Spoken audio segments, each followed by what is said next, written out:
Tonight on Chim Africa, my guest is Professor Maurice Radebe, the head and director of the Viz Business School in Joburg. Maurice was the former managing director of Salsol Oil, as well as the global executive vice president for Salsol Energy Business. He is the founder and chairman of Unleashing Leadership Potential Foundation in Joburg, South Africa. He sits down with me to talk about his latest book, Fuel to Lead, tonight on Chim Africa. Please like this video and leave a comment below. Let's know what you think. And don't forget to subscribe and click on the bell button and share this video with somebody. From Cape Town to Cairo and from Mogadishu to Dakar, this is Chim's Talk Africa.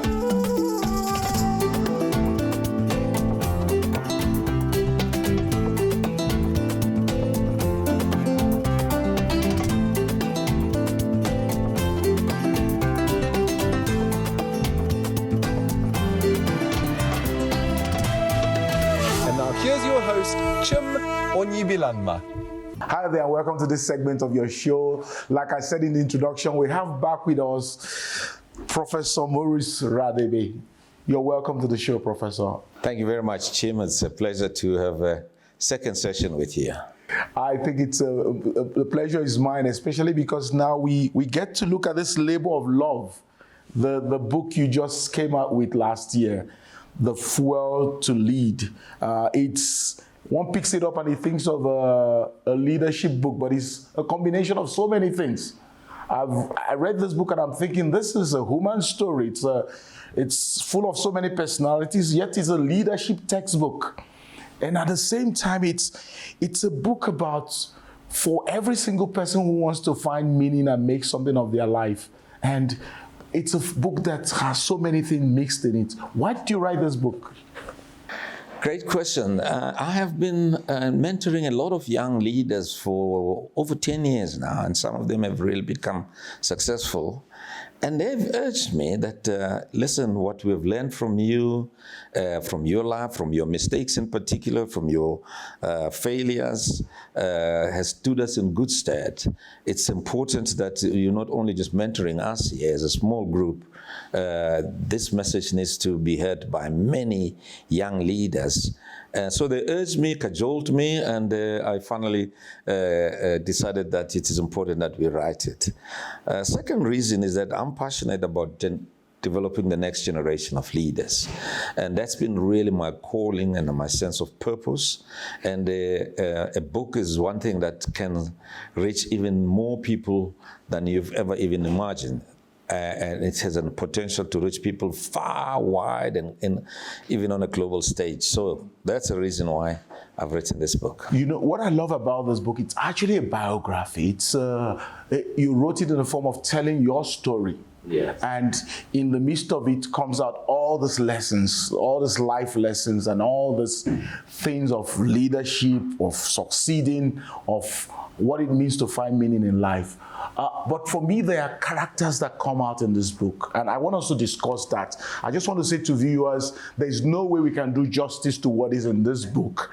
In this 30 or so minutes we're sitting here, there'll be information on the screen of how you can get a copy of this book. It's available nationwide in exclusive bookshop and so many other ways you can get it. So don't expect we're going to cover this, but there's something I want us to cover. Is some personalities that stand out for me in this book. 4 types of personality. The first one, of course, is what you called your foundational mentor. The chapter 1, you talked about your very first mentor, and that's your grandfather. Yeah. We talked about this the last time when you were here on the show, but as I read it again, I saw that there's a lot of correlation, similarity between the trajectory your life took and the life, at least the business life of this man. Let's go back to your grandfather. Tell us why he was such a hero in your life.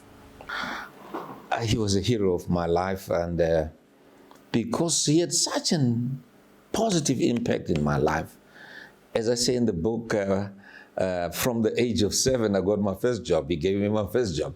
He ran a small business and he built it up. And as soon as I could count, he wanted me to come and work in the shop. with him. So when other children were playing, I was actually working in the shop. And he taught me during that time a lot of important lessons in life. Number one, work ethic. Number two, value of integrity. Number three, customer service. Four, how to run a business, because I just watched him going out there, buying stock, packing it, calculating profit margins, showing me how to do that. And then with a sense of pride, seeing him building a small business into a great business in Katlehong. And then he moved on to Nkandla, which is now a famous place in the world, but that was in the 70s then. And be part of a big general dealer business. So when you see somebody during the dark days of apartheid, when it was so difficult, able to become self-sufficient, self-employed, and create jobs for so many people, and on top of that, his faith was at the center of running a business. I saw him waking up in the morning, praying before he go and open the business. And I saw him, how he treated people with integrity. He didn't do deals with a shady, and his customer service, his love for people, his customers, all that helped me to almost by osmosis learn the business. Now I'm teaching MBAs, but I got my MBA was my grandfather. He was your professor. Yeah. You know, when I look at the trajectory your own career took, and I think of some key points in his life, and I almost feel like you're shadowing him. Take this thing you talked about, him moving away from the business he has established in the township over there.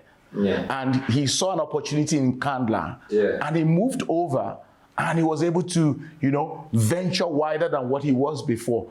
And that, in my mind, is almost as if you shadowed that when you were quite comfortable in Shell. And you decided that you're going to move over and start the first black-owned oil company in South Africa. What do you think about? And there are several other things like that in your life.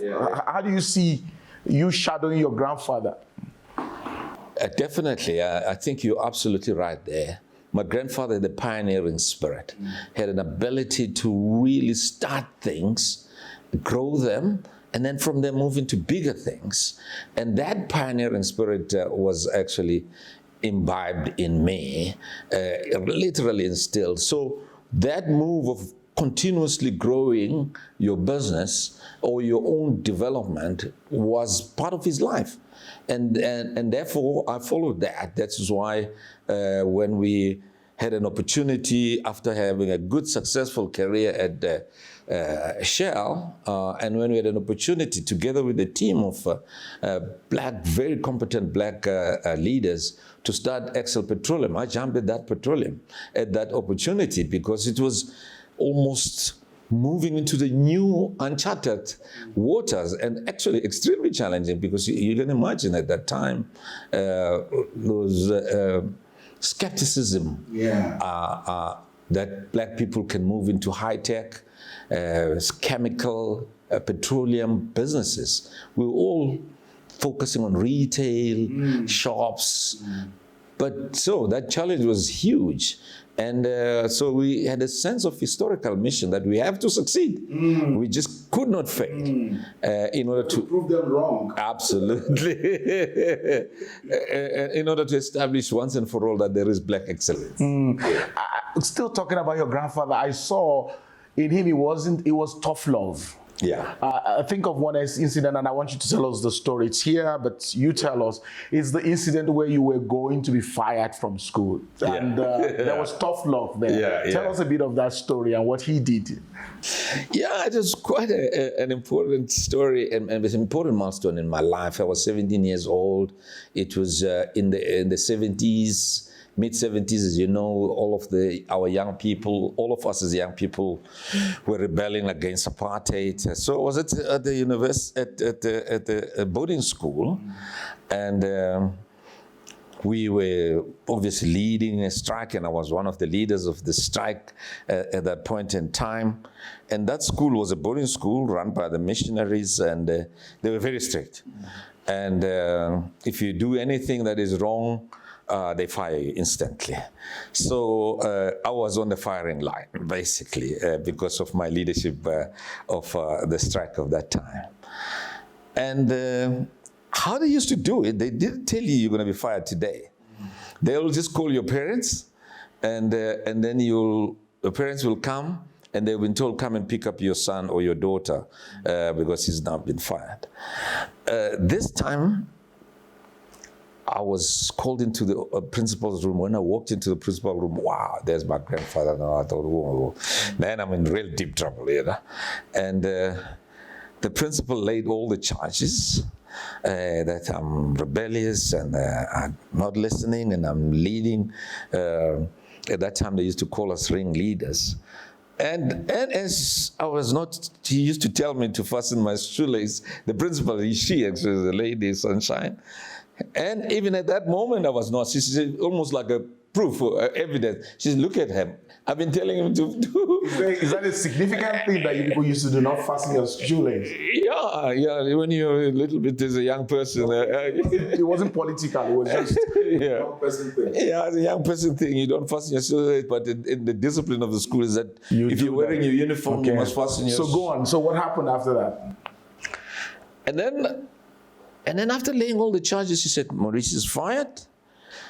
But if you can exercise corporal punishment, which is not allowed in the school at that time, they were not doing it, you stand a real chance.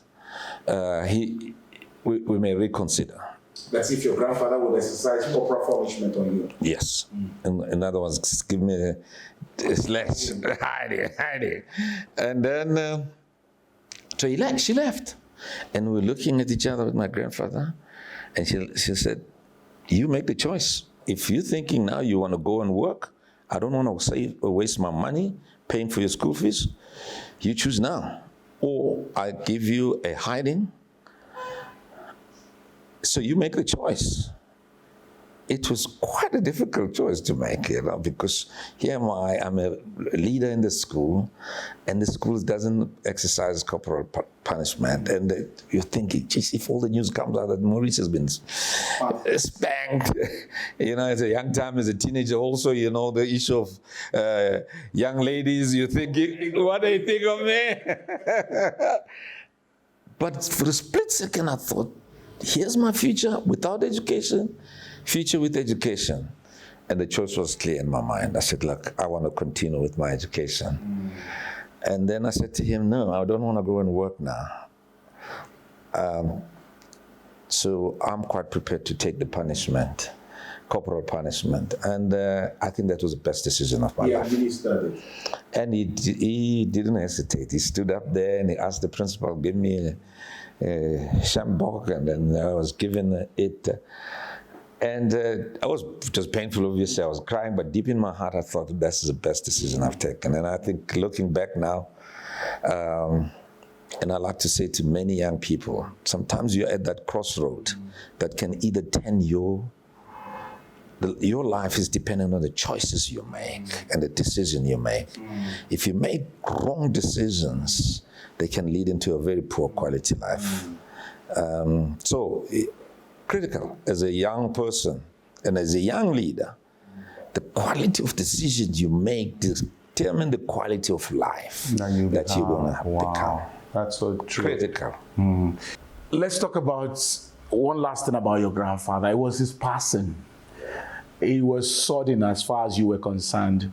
Tell us a bit about nearly breaking your knuckles and all that. Tell us a bit about it. It wasn't funny at that time. No, it was not funny. It's still painful even now. Take us back to that. Yeah, I was already at university and he was funding my education and he was really proud of me having passed matric. And so all my life was about pleasing him, and because he was so supportive and I admired him. I just wanted to be like him. And then I'm at the university and I receive a telegram. I mean, the young people were not even know what a telegram It's like an SMS. It's like an SMS. Yeah, but it comes on a paper. Actually, you're right. It's an SMS. You know, bang! Here's this SMS telegram. One word: Maurice Radebe is dead. Yeah. I was in my room and I just lost it, and I was banging the walls with my knuckles. And fortunately, my roommate saw me and then grabbed me, calmed me down. I was screaming at the top of my voice, crying, and he calmed me down and asked me what's wrong, and I explained to him. And then obviously I had to now leave. Teflop, which is University of Limpopo, is right up there in Polokwane. And my home at that time, my grandfather's in council, was 800 kilometers.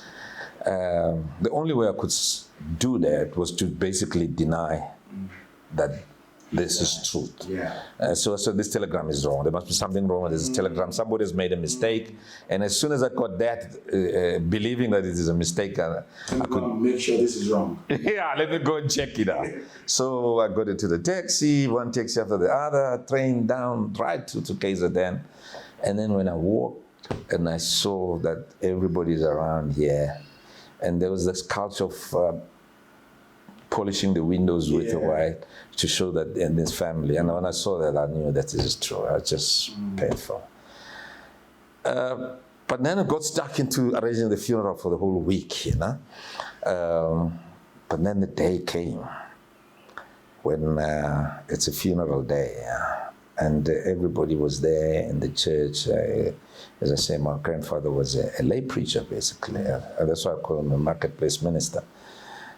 And everyone was speaking so lovingly about this man. Everyone was crying. And then finally the hearse, the car that takes undertaker, we get to get into it. And you know, the first one carries the coffin, and the second one is a family car where all the family members go into it. And I didn't get into it. I just ran away, crying, and hide myself in a bedroom. The whole procession had to stop because everybody was asking, where's Maurice? Where's Maurice? So one of my maternal matriarch looked for me and found me in the bedroom. And when he said, come, let's go. And I said, I don't want to go. I was crying. I said, I don't want to go. I was screaming, literally. I was just losing my mind. And but she pulled me and she said, you have to go and see where we lay your grandfather. And I think, and I had to. And when the coffin was going down, she pulled me in to go and see. And I saw him going down. I think there was wisdom there because it brought closure. But it shook me. His death literally shook me. Because my whole mindset was about pleasing him. So for almost a month, I thought, let me leave school and don't do anything now, and just why should I leave? Thank God at that moment, the saving knowledge of Jesus Christ and just accepting Jesus Christ as Lord and Savior. In fact, it was a few weeks before that time. So God's timing is always perfect. Oh, a few weeks before he died, and I just accepted Jesus Christ as Lord and Savior. And but it's, you know, when you're still a baby in the Lord, and then that's when that Holy Spirit kicked in and says, "You got now a new mission." Wow! And the new mission is to please me. And you know, that's what I love when I read the book. It was almost as if you were being pushed out as an eaglet out of the nest. Yes. So here is your mentor, your granddad, who all these years has brought you up, and just around before he died, Jesus comes into your life, you're transformed, and God opens your eyes. All this thing I used him to do is because I have a call for your life. Exactly. He gets out of the picture now. Look at Jesus. And now you get a higher purpose. It's beyond pleasing grandfather. I want to look at the personalities, like I said. Another personality I want to briefly talk about is your mom. Yes. Your mom was you mentioned that once or twice. She's still alive today. What was she to you? Or what was she then to you? I know she's still alive, but I'm looking about. Yes. What was she? The critical part my mom played. First of all, it's just great to have a young parents. My mother loved me in a way that, when you've got two sets of parents, if I were to say, grandfather, matriarchal, they provide all the kind of basic things, and my mother would provide nice things, it was clear. My grandfather would make sure I've got my school shoes, I've got my education's paid for, but then the fun things will get from my mother and my father, and we'll talk about that. But when my grandfather died, obviously all resources started drying down, and my mother emerged and actually secured for us and my children and my brothers and siblings a place, so we had to relocate back to Katlehong now. And placed in Katlehong and a house, it was a 4-roomed house, number 38 Ramukunupi section. So all my siblings, 5 of us, had to come back now. See, it's no longer this grandfather was providing for everybody. You have to come in now. And by just doing that, providing us a home and a launch pad, it was unbelievable contribution in our life. And secondly, when I did my 3rd year BSc, and in the story I can't detail, but for a number of reasons, I failed my 3rd year, and it was so painful. And I remember, you haven't failed in your life? I've never failed in my life. Never failed one grade in my life. And I was almost down and out. Failure was just destroying me. Depressed, and I was in my bedroom for a couple of days, and she walked in that room and says, listen, you've got to stand up. Remember, this is your first time you fail. You've got to stand up, go and try again, and you will succeed. And just those words, of saying, hey, this is not the end of the world. You've got a lot of potential. You can do more. And you can succeed. This is just a setback. She was there for you like a pillar, even though it wasn't like the way the grandfather was there. But she was there for you and pushed you ahead. I've covered 3 people. There are many other people to touch. What I want to say once again is that this is a book that covers Professor Radebe's life, but not just that. It's a book for leaders. It's a business book, and it's available in all of the exclusive shops around the country, as well as online on Amazon and all that. You can use the contact on the screen to get a copy for yourself. What do you want people to take away when they read this book? What is your hunger? There's so much here. There's the emphasis you laid in the last chapters on mentoring new leaders and the incredible work you do with the unleashing leadership potential. It's all here in this book. Even the principles you lay out are here. There's so much here. I just wanted to touch on the personalities. But what do you want people to take away when they read this book? I want to take away that in life, there are about 3 seasons that you need to, roughly 30 years each. But you can live in all these seasons. The one is a season of learning. That's about when you're young and up until the age of 30 or so. What I want people to take away, use that season of learning. Learn as much as you can. Learn formally in terms of your education. If you've got an opportunity to go to tertiary education, please learn. But learn from other people, learn from experiences. Make sure you develop your own talents. Find out what is your talent and your gift during that learning period, and find out what is your purpose in life. The second season is when you are earning. It's important that as a leader, you use what you've learned to earn. In my life, what I learned during the time of particularly Shell helped me to be able to help start the Excel business, so that you can earn. Earn is very important. Earn means a lot of hard work there. There is no shortcut. Otherwise, if you take shortcuts, you're going to land into corrupt activities. Earn your resources and respect and credibility and reputation. Very, very important during that time. And then finally, another season is the season of returning. you have to give back. And this is, thank God, I'm in that season now where I'm returning through ULP, I'm returning through being a professor at the Wits Business School, where I'm really helping the next generation of leaders. Also in church, my role now is to develop the next leaders and the next pastors and the next elders, and also learn through a lot of, returning through a mentorship program. And all of us in this continent needs to do that, especially when you've been blessed, like God has blessed me. Praise God. And that is learn, earn, and return. Yes. What a wonderful way. And I think you expand on that even in this book. So I want to encourage again that you go get this book. Use the contact on the screen. Professor Radebe, thank you so much for the labor of love, providing this manuscript, this roadmap, this live book that people can use and begin, no matter where they are, can refill their own tank and be fueled to lead and make a difference in their community. Thank you so much for coming on the show. Thank you, Chim. Thank you for your show.